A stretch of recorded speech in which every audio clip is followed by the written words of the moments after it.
Saat kami melakukan safari dakwah, kami pun bertemu banyak jamaah itu kesehariannya bertani. Dan luar biasanya mereka selalu mensupport program-program atau mereka ikut berpartisipasi sedekah untuk tunanetra. Dan mereka itu juga pernah menyampaikan ketika mereka melakukan kegiatan dakwah melalui sedekah ini, berimbas ke usaha taninya itu membawa keberkahan meningkat gitu. Itu kalkulator Allah lah ya. Nah, iya betul Bang. Jadi ini adalah semacam peragian ya, trichoderma dan organik lainnya. Jadi memang 100% bahan bakunya tidak tergantung dolar Bang. Ini yang lebih menarik Bang. Dolar semakin tinggi, prediksi para ekonom kan sampai 25.000. Dan ini bisa bersaing dengan pupuk kimia. Mohon maaf, yang pupuk kimia kan semakin naik. 700 per sak itu sekarang 300.000.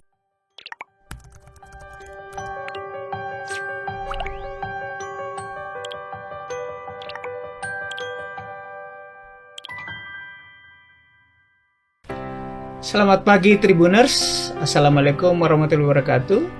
Salam sejahtera untuk kita sekalian. Om Swastiastu, Namo Buddhaya, salam kebajikan. Jumpa kembali dengan saya, Domo Ambarita, Wakil Direktur Pemberitaan Tribun Network, penanggung jawab tribunnews.com. Tribuners, kita akan bincang-bincang mengenai kegiatan 3 serangkai. Ada kegiatan keagamaan di situ, ada menyangkut kemanusiaan, kesejahteraan di situ, dan ada pemberdayaan manusia di situ. Siapa itu? Di studio Tribun telah hadir Ibu Ustazah Rizky Amelia MPD. Beliau adalah Ketua Umum Yayasan Intensitas Kegiatan Pengajar Al-Quran dan Hadis Indonesia. Beliau juga Direktur Dakwah PT Supertani Indonesia dan juga dari AY Group Agro Indonesia sebagai support system untuk yang 3 tadi saya sebut. Kemudian di studio juga sudah hadir Haji Ahsan Pisyawan, SSTMH, penasihat Yayasan IPKA Indonesia, juga perwakilan Supertani yang tadi saya sebut luar biasa. Assalamualaikum Bu Ustazah. Assalamualaikum Pak Haji. Selamat. Saya ke siapa dulu nih? Ke Ustazah dulu ya.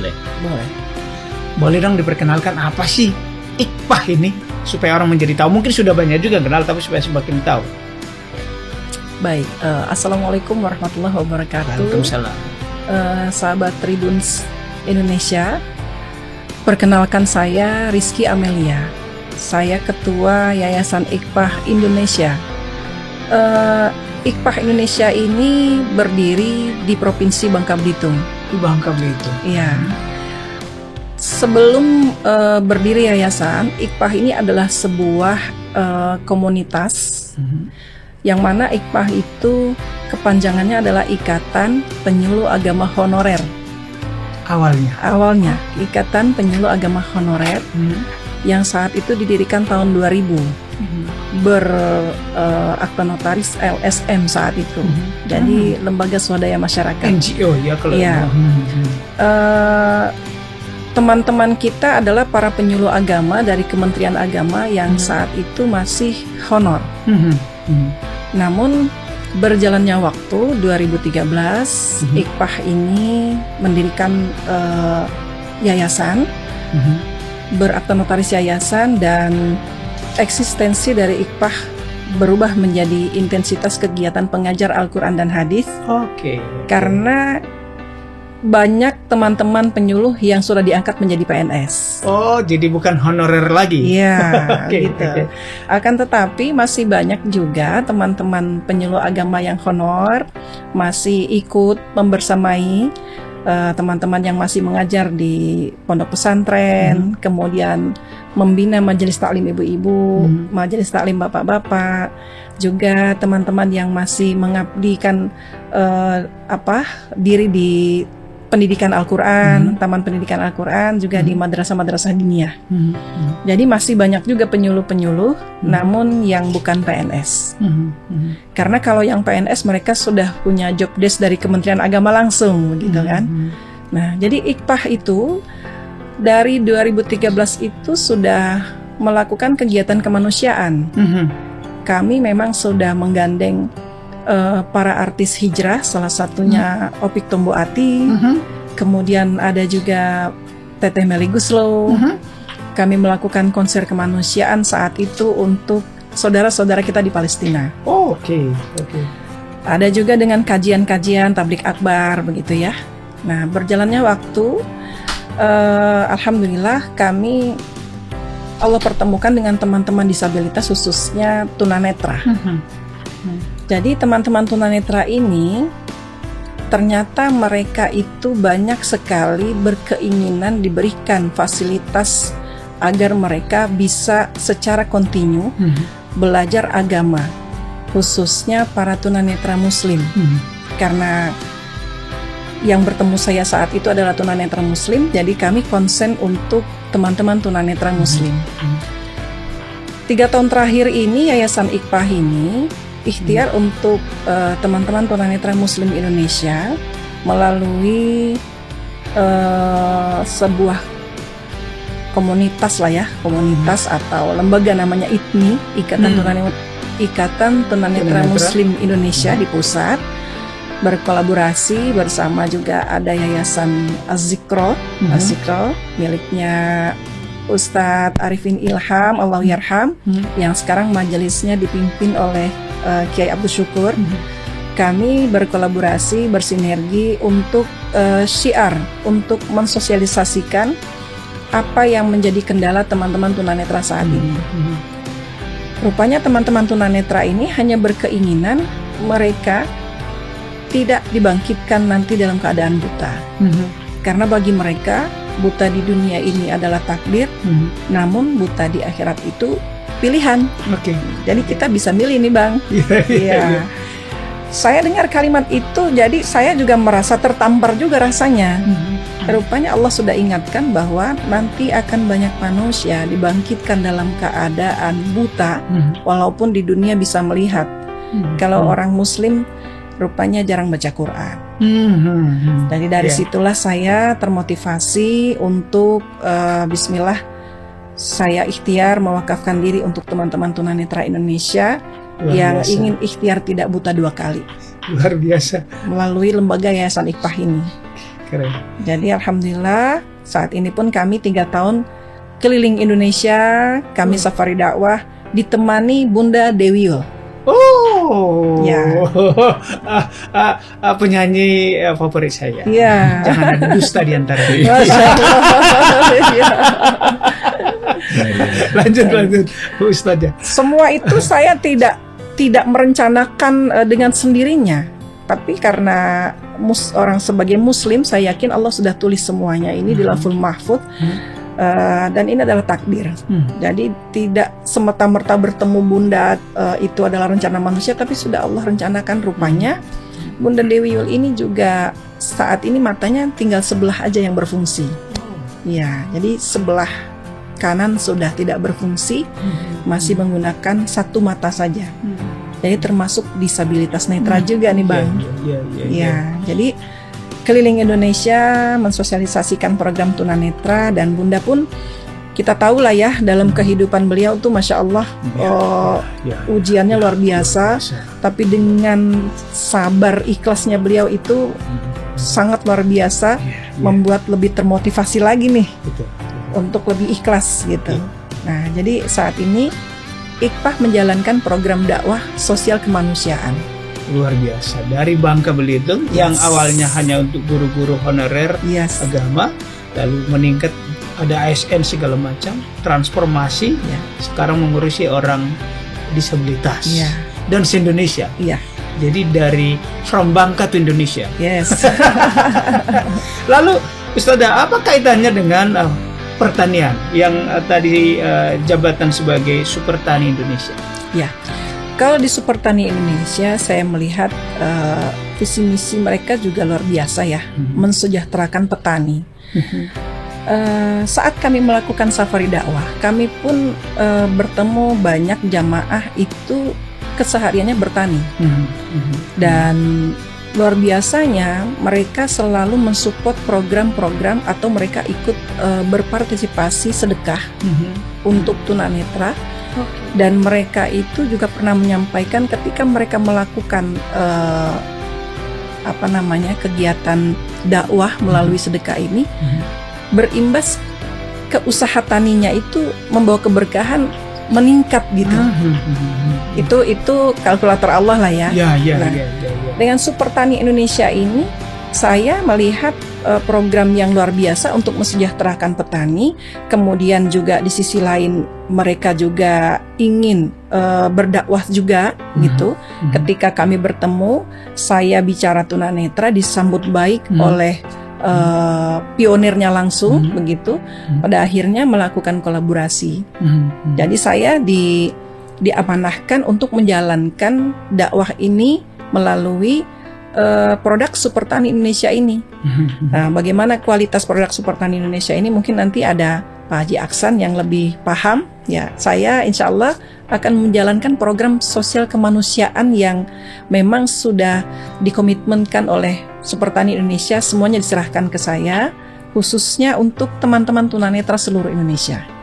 Baik, Ustadzah, nanti kita kembali ke soal bagaimana pemberdayaan teman-teman yang disabilitas, bagaimana mereka bisa memahami Quran sehingga tidak buta nanti di akhirat. Sekarang memang buta secara fisik, tetapi bisa membaca Quran, mengerti nilai-nilai agama sehingga tidak buta di akhirat.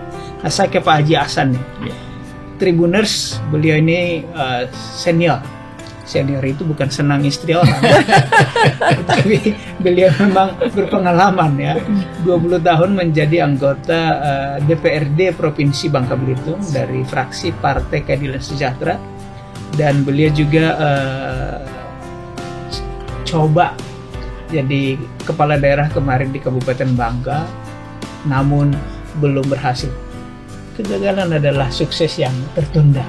Nah, beliau pasti mengerti tentang banyak hal mengenai tentang Super Tani Indonesia. Apa sih kelebihan Super Tani ini? Apa sih programnya? Pertanian apa saja? Iya. Silakan. Baik, terima kasih Bang Domu. Luar biasa Bang Domu ini. Super Tani Indonesia ini produk dalam negeri, Bang. Ya, jadi sudah berteknologi nano yang sudah sekitar 20 tahun beredar di Indonesia, punya hak patentnya, sudah terdaftar, dan pupuk ini adalah yang lebih utama adalah organik, bukan kimia. Okay. Ya, jadi produktivitasnya lebih baik daripada pupuk kimia. Ini yang menjadi kita tertarik berkolaborasi dengan Super Tani dari Yayasan IKFAH, karena akan bagus untuk kelangsungan masa depan tanah di Indonesia. Di samping harganya murah juga punya untuk kelangsungan tanah di Indonesia.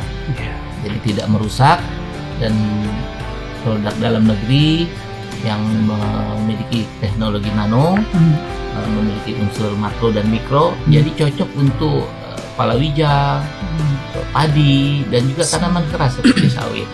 Ini sudah terbukti karena bukan baru mau keluar, karena sudah 20 tahun ada di Indonesia, khususnya di Sulawesi, Kalimantan, sudah membuktikan Super Tani ini sangat bermanfaat untuk produktivitas para petani yang menjadi mandiri, sejahtera, gitu Bang kita ini. Jadi Super Tani ini outputnya apa? Tadi ya pertanian, tetapi apakah juga memproduksi maksudnya pupuk? Ya. Atau sistem pertanian atau apa yang dikerjakan oleh? Baik Bang, tadi saya lupa menjelaskan. Jadi Super Tani ini memiliki pupuk Bang, pupuk yang juga pupuk butiran, tapi pakainya kotak. Itu juga tidak 50 kilo ya. Satu saset itu, satu kotak tuh 10 saset. Itu jadi pupuk butiran yang diaplikasikan, nanti ada teknologinya, dicampur dengan air, disemprot maupun dikocor di pohon. Nah, ini yang sudah terbukti. Ya.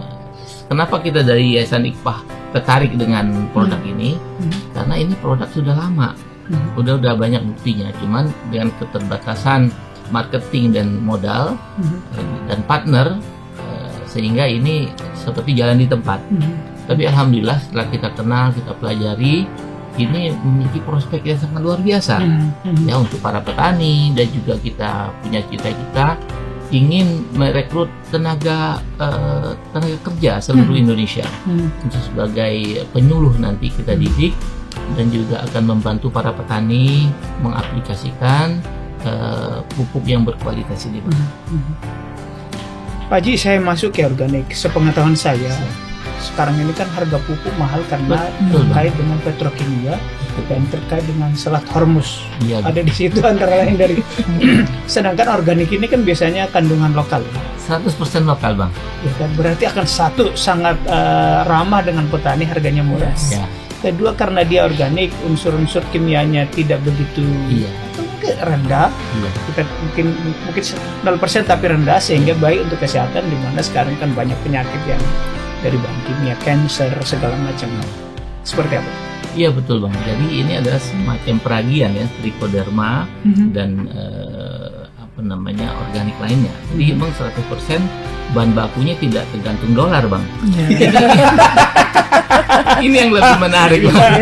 Dolar semakin tinggi, prediksi para ekonom kan sampai 25.000, dan ini bisa bersaing dengan pupuk kimia. Mohon maaf, yang kimia kan semakin naik. 700 per sak itu sekarang 300.000. Nah ini kita memiliki keunggulan ya, karena bahan bakunya lokal 100%, terus teknologi nano, unsurnya cukup untuk makro dan mikronya.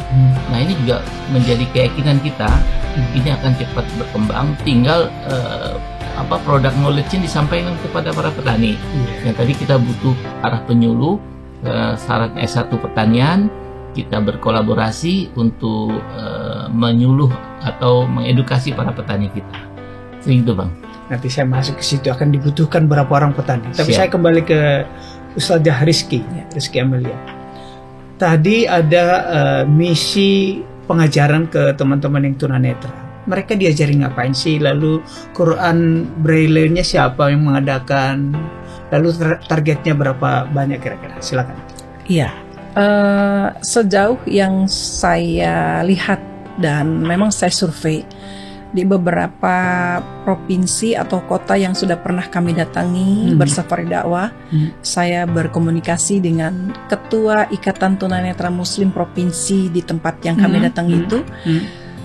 Memang kendalanya teman-teman tunanetra ini, pertama, selain mereka diberikan bantuan Quran Braille, mereka butuh pengajar yang bisa continue kegiatan itu dilakukannya gitu. Nah, sedangkan untuk melakukan kegiatan secara continue, pertama harus ada tempat lah yang memadai, ya kan? Kedua, teman-teman tunanetra ini, maaf untuk saat ini kan, maaf ya, kebanyakan kan mata pencariannya ada yang ngamen, ada yang sering kita lihat di lampu merah ya. Nah, jadi keseharian mereka mungkin hanya baru bisa cukup untuk makan lah gitu, dikatakan gitu ya, Bang ya. Nah, jadi mereka butuh support agar mereka bisa melakukan proses belajar mengajar, khususnya belajar Quran Braille itu di tempat yang sudah ada gurunya, kita yang menyiapkan gurunya, dan sebisa mungkin kita support transportasi untuk mereka dari rumah ke tempat itu, lalu dari tempat itu kembali lagi ke rumah. Karena saat ini kan mata pencariannya kan macam-macam. Jadi antar jemput gitu ya? Iya. Atau mereka bisa pakai Grab karena mereka punya aplikasinya di handphone masing-masing kan, udah bisa kan. Jadi kita tinggal support untuk dananya aja, dana personalnya gitu. Baik. Otomatis kalau misalnya mereka sedang belajar di hari itu, mereka tidak bekerja dong, mereka belajar Quran. Ada tunanetra yang dia punya anak istri di rumah, kadang satu hari bisa dapat 30 atau 50 ribu dari ngamen kan udah cukup makan. Nah di situ pun kita pikirkan bagaimana supaya mereka walaupun sedang belajar, hari ini mereka makannya sudah terpenuhi. Itu. Nah, jadi kendala-kendala itulah yang menjadi tantangan bagi kami supaya bisa membantu teman-teman tunanetra ini agar mereka bisa belajar tapi tenang, karena secara transportasi sudah kita siapkan, pulang dan pergi, dan kita siapkan konsumsi, begitu. Jadi akhirnya lebih konsen untuk belajar gitu. Ada belajar Quran, ya kan? Nah, saat ini memang yang lebih ditekankan untuk belajar Qurannya. Walaupun selain belajar Quran, khusus di pesantren yang kita bangun itu ada pengembangan diri. Misalnya ada terapis gitu ya, untuk potensi masing-masing lah. Nah, dan yang menjadi kendala saat ini juga, Bang, di Indonesia ini trainer untuk Al-Quran Braille itu belum banyak. Nah, jadi melalui Yayasan IKPA Indonesia ini, kami punya misi untuk Bismillah bisa mencetak 1.000 trainer Al-Quran Braille seluruh Indonesia. Trainernya ditargetkan 1.000, ya. Lalu disebarkan. Penyebaran untuk menjangkau semakin banyak tentu ya. Jadi setelah siap trainernya, nanti mereka ditugaskan mungkin di provinsi mereka masing-masing. Setelah itu baru kita ikhtiar. Kalau saat sekarang ya, IKPA itu sudah syukur alhamdulillah dapat bantuan tanah hibah dari jamaah yang hadir di kegiatan kita, dan tanah-tanah itu rencananya akan kita bangun juga. Contoh ada di Sumatera Utara. Jadi teman-teman tunanetra di Sumatera Utara itu sudah punya tempat sendiri kan, udah enak. Kalau sekarang kan mereka baru dipinjamkan rumah tapi cuma terasnya aja gitu, Bang. Jadi sangat-sangat kasihan lah sama teman-teman tunanetra itu, masih prihatin lah. Hanya untuk belajar, baru belajar Quran aja nih ceritanya. Nah, kemudian Quran Braille itu kan cuma ada huruf timbul gitu, Bang. Yang diraba tentunya. Yang diraba. Nah, itu mereka harus belajar Latinnya dulu. Nanti baru ke Arabnya. Dan di tingkat kesulitannya itu 2-3 kali lipat dari kita. Kalau kita orang normal udah tinggal sekolah aja kita bisa baca. Kalau tunanetra kan dia harus tahu dulu simbol-simbolnya. Begitu. Baru nanti dia ke kalimatnya. Gitu. Itu sekarang kendala utama untuk teman-teman tunanetra.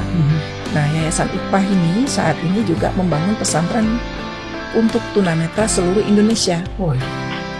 Tapi saat ini kita bangun yang di Bangka Belitung dulu, karena saat itu Bangka Belitung memang sudah siap secara tanah, kemudian secara tim sudah siap.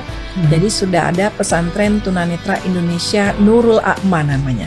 Nurul A'ma. Ya. Di Bangka Belitung. Di Bangka Belitung. Di Kabupaten mana itu? Di Kabupaten Bangka, Kecamatan Pemali. Nah, itu sudah ada nih, sudah diresmikan bulan Oktober 2024 kemarin. Kita udah jalan, walaupun sudah contoh lah ya, prototipe lah ya. Walaupun memang belum sempurna secara bangunan. Nah, jadi ini dari sini kami berkeinginan nanti di situ bisa mencetak trainernya. Jadi bukan hanya untuk santri aja, tapi bisa nanti ada 1.000 trainer Quran dari sana. Begitu, Bang. Luar biasa. Nah, tadi disebut bahwa effort yang mereka kerjakan untuk belajar paham itu luar biasa. Katakan kalau yang direkrut sudah dewasa, butuh berapa tahun, berapa bulan mereka supaya bisa Latin lalu bisa Quran Braille? Sebetulnya kembali ke masing-masing ya. Tergantung ya. Iya, ada yang dia dalam 1 bulan pun sudah bisa. Ada juga yang 1 tahun. Jadi tergantung kecerdasan masing-masing juga. Kadang-kadang tunanetra ini ada contoh tunanetra di Bangka Belitung itu dia usia 30 tahun. Selama 30 tahun itu pun dia nggak pernah keluar rumah. Artinya langkah awalnya adalah dia harus bersosialisasi dulu dengan teman-teman tunanetra, ya.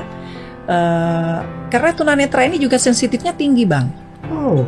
Jadi orang-orang pilihan ya, yang memang bisa untuk membersamai teman-teman tunanetra ini. Kalau nggak kuat, kita udah nggak mau lagi gitu, karena sensitifnya luar biasa. Kuat mental dan sabar berarti. Iya. Dia harus kuatkan dulu hatinya. Ketemu tunanetra itu macam-macam. Tapi ada juga yang tunanetra yang sudah mengikuti berbagai macam pelatihan, dia bijaksana. Ada juga. Pernah punya pengalaman yang unik yang tak terlupa? Oh, sangat banyak. Satu contoh saja. Jadi saya pernah mencoba membina salah satu tunanetra.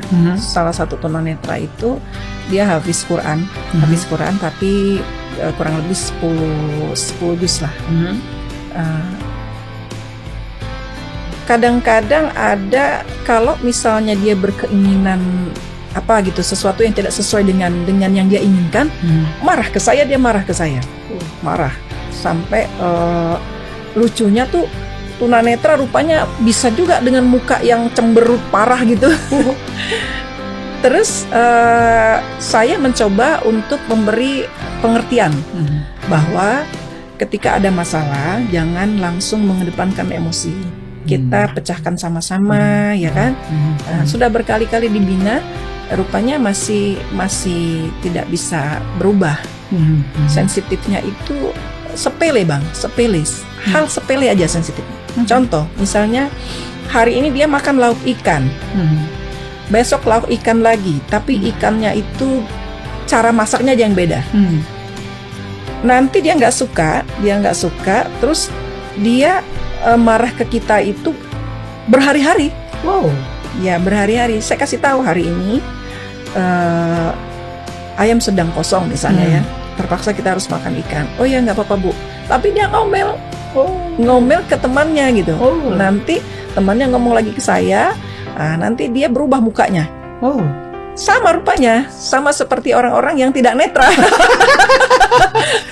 Bahkan parahnya berhari-hari gitu. Nanti diulang lagi. Ada, tapi ada juga tipikal yang bisa kita bina, banyak juga sih bang. Cuman memang ya lagi-lagi tunanetra sensitifnya luar biasa. Karena mungkin selama ini dia hanya di rumah saja, jadi tidak pernah bertemu banyak orang. Jadi ketika dia bergabung bersama teman-teman, jadi belum terbiasa begitu. Baik, luar biasa. Perlu kesabaran, salut memang sama teman-teman IKPAH ini. Pak Haji, tadi ada lagi selain Super Tani lalu IKPAH ini ada AY Group. Ini apa kaitannya nih dalam sistem ini? Baik. Ya, dalam suatu usaha, jadi perlu support system.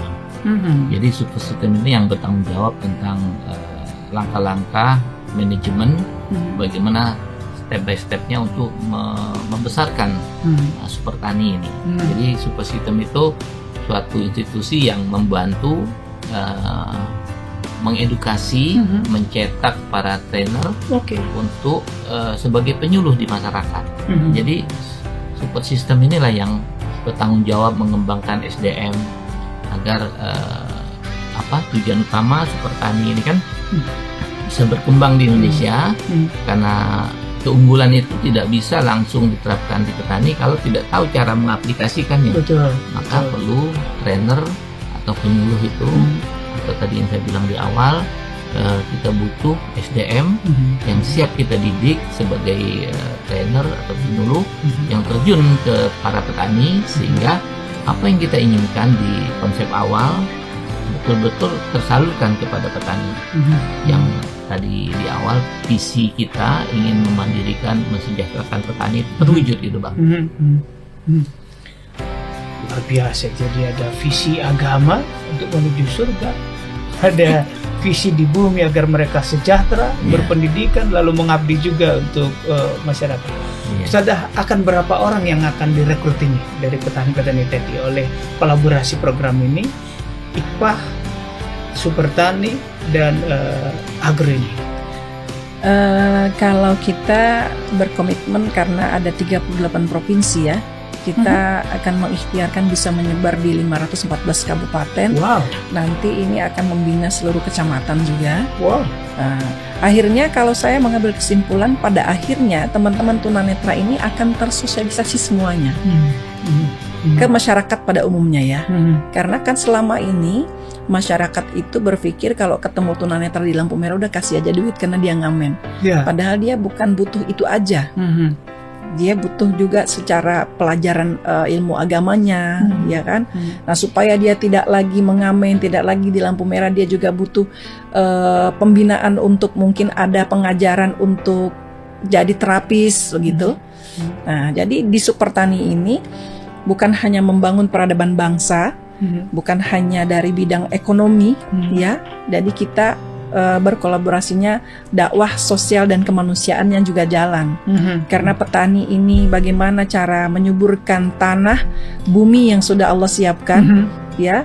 Kalau IKPAH ini bagaimana caranya kolaborasinya supaya teman-teman tunanetra yang sudah Allah ciptakan di bumi ini juga tidak disia-siakan. Nah, jadi kolaborasi antara IKPAH, kemudian Supertani Indonesia dan support system dari AY Group Agro Indonesia ini betul-betul jalan, dan secara kesejahteraan semuanya dapat. Petani sejahtera, tunanetra juga dengan sendirinya nanti akan sejahtera walaupun tidak ada pendamping karena mereka sudah mandiri pada akhirnya. Itu visi besar kita ya Pak ya. Jadi visi besar sekali lagi dari Bangka untuk Indonesia, bahkan akan meluas ke 38 provinsi dan 514 kabupaten kota, bahkan sampai ke kecamatan. Iya. Dahsyat, luar biasa. Semoga terwujud, kita doakan. Satu lagi Bang, kita punya barangkali teman-teman Tribun Nasional ya ingin tahu berapa persenkah keberhasilan yang saat ini IKPAH lakukan untuk membangun pesantren. Kita sudah ada wujudnya. Jadi 3 tahun keliling ini pesantren itu sejauh mana sekarang progres pembangunannya. Jadi pesantren ini terbuka untuk tunanetra seluruh Indonesia. Khusus tunanetra atau orang umum? Khusus untuk tunanetra. Ini pesantren ini gratis. Bahkan kehidupan sehari-hari mereka pun itu gratis. Yang di Bangka tadi? Iya, yang di Bangka itu saat ini sudah ada tunanetra dari Pontianak, dari Sumatera Utara akan ikut di awal bulan ini, kemudian dari Surabaya. Ini tidak dipungut biaya Rp1 pun. 3 tahun ini kami keliling Indonesia mengajak semua orang baik yang ingin berpartisipasi di program ini. Itu alhamdulillah sampai saat ini hampir lebih dari 1,5 tahun proses belajar mengajar sudah dilakukan di sana. Nah, kalau ada orang yang ingin bergabung, bagaimana caranya? Menghubungi siapa? Bisa menghubungi Yayasan IKPAH Indonesia. Ada kontak admin, bisa di DM juga. Jadi medsos kita bisa menghubungi ke sana. Kemudian bisa juga mungkin ada yang jamaah-jamaah yang sudah pernah kami datangi, saya selalu sosialisasikan. Silakan hubungi saya atau hubungi langsung admin dari Yayasan IKPAH Indonesia-nya. Nanti boleh kami cantumkan ya? Boleh. Di berita ya? Atau boleh disebut juga apa? Boleh. Saya domisili di Bangka Belitung, tapi memang karena kita safari dakwah, setiap bulan saya di Bangka Belitung paling seminggu 10 hari gitu ya. Jadi kita keliling terus. Sambil kita mensosialisasikan teman-teman tunanetra. Jadi bisa menghubungi saya atau simpan handphone saya. Saya punya nomor HP 0812 8404 2628. Baik, boleh menghubungi saya langsung nanti. Kami akan cantumkan. Nah, tadi kalau datang santri lah ya dari berbagai daerah, mereka di Bangka free. Tapi kalau datang ke Bangka, akomodasi transportasinya urusan pribadi. Enggak, itu kami siapkan. Wow. Jadi datang dari Pontianak. Iya. Jadi kan tunanetra ini mayoritas mereka dari, ya bisa dikatakan ekonominya minim lah Bang ya. Jadi kami siapkan transportasi dan akomodasi mereka. Untuk yang tidak mampu ke sana, kami siapkan tiketnya. Bahkan pendampingnya juga iya. Yang penting syaratnya semangat mau belajar, mau berubah ya. Kemudian sehat. Itu aja syaratnya. Luar biasa. Ustazah, saya pernah bertemu dengan teman-teman KND, Komisi Nasional Disabilitas Indonesia, bahwa tadi mirip pengalaman-pengalaman unik. Yang paling berat sebenarnya bukan di mereka, tapi kadang-kadang di kita yang maaf normal ini sudah menstigmakan mereka cacat, mereka tidak mampu, dan bahkan kadang-kadang ada yang menganggap dosa turunan. Betul. Nah, bagaimana ajakan imbauan Ustaz dan Pak Haji kepada kita yang sehat ini memperlakukan mereka yang disabilitas? Saya sebagai seorang Muslim, di Al-Quran dijelaskan dalam surat Abasa. Dulu Nabi Muhammad Rasulullah SAW Allah tegur langsung karena memalingkan muka kepada tunanetra. Baru memalingkan muka aja langsung Allah tegur. Turun surat Abasa di dalam Al-Quran. Jadi saya mengambil kesimpulan bahwa kita dengan tunanetra itu kita senyum saja sudah berpahala. Nah, maka dari itu barangkali masih banyak yang belum memahami ya isi dari surat Abasa. Di sini kami mensosialisasikan, mensiarkan, jangankan kita manusia biasa, nabi saja memalingkan muka kepada orang buta, Allah tegur, turun surat Abasa. Nah, artinya teman-teman tunanetra ini mereka juga nggak mau kan buta, ya kan? Ada yang dari lahir, ada yang karena penyakit. Jadi sesungguhnya mereka juga tidak mau membebankan, mereka tidak mau membebankan siapapun. Hanya dari kita sendirilah bagaimana untuk membantu mereka ini. Tadi saya katakan supaya mandiri. Saya pernah cerita, punya pengalaman cerita nih Bang. Dulu saya jadi awalnya jadi pendamping tunanetra. Saya lupa bahwa ini tunanetra gitu loh. Berkali-kali masuk lubang gitu kan. Kadang kejeduk. Saya lupa, maaf Pak. Ya saya lupa. Awal-awal saya jadi pendamping tunanetra ada rasa malu. Awal. Saya rasa orang-orang pada lihat saya gitu ya. Tapi sekarang setelah saya sering bersama mereka, ada kebahagiaan tersendiri yang tidak bisa saya ungkapkan. Apalagi ketika kita komunikasi, lagi ngobrol, bahagia. Karena diri mereka sendiri, mereka bahagia. Mereka bahagia. Kadang bercandaan terus ya Pak ya, bercandaan terus. Tunanetra tuh bercandaannya lucu-lucu juga. Dia udah nggak buta, ada temennya satu, misalnya temennya nanya, ini tas saya di mana ya? Misalnya nanya gitu. Temennya jawab, emang kamu nggak lihat tasnya di mana? Gitu. Jadi lucu gitu kan? Jadi lucu. Jadi kita nggak ada rasa yang bagaimana. Justru kita akhirnya lebih bahagia bersama mereka gitu loh Bang. Nah ini pengalamannya luar biasa. Iya, dari situ saya semakin semakin bersemangat. Saya semakin termotivasi lah membersamai teman-teman tunanetra ini. Luar biasa. Kalau di sini sudah dalam soal program keagamaan, mereka supaya sejahtera di bumi. Nah, dari pertanian super tani Pak Haji, apa yang dilakukan konkret programnya untuk teman-teman yang disabilitas ini? Iya, jadi memang ini kolaborasi ya Bang, sinergi. Jadi tentu kalau pertanian itu unggul, produktif, otomatis menghasilkan profit. Ya. Sebagian profit itu bisa juga diberdayakan kepada tunanetra. Jadi sangat sinergi saya pikir. Karena pemilik dari super tani ini juga punya visi yang sama, ingin membantu para tunanetra.